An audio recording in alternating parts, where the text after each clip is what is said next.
tata, kak si? Dobro, sine, a ti? Pa ide. Zašto otac jaši, a sin ima slabije noge? Vidi stvarno. Idemo se zamijeniti. Hajdemo.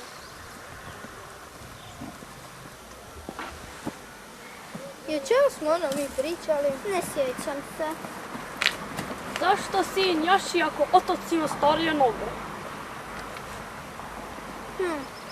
Pa vidi. Možda je najbolje da oboje jašemo.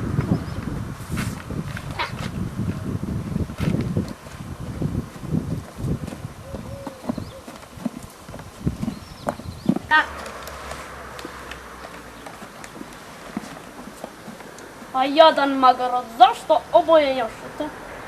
Ajmo mi najbolje oba dva probati. Tako je.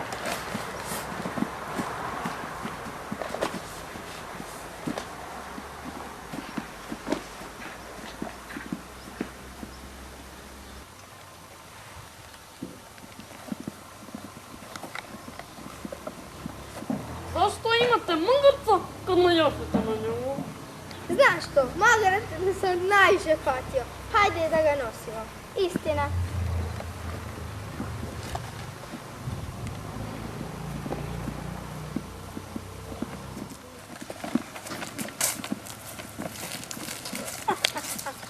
Šta su oni ludi?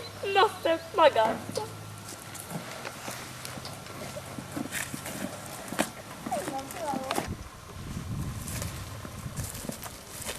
Pa znate šta? Od magarca je luđi onaj koji misli da svijetu ugoditi može. Gledali ste priču Svijetu se ne može ugoditi.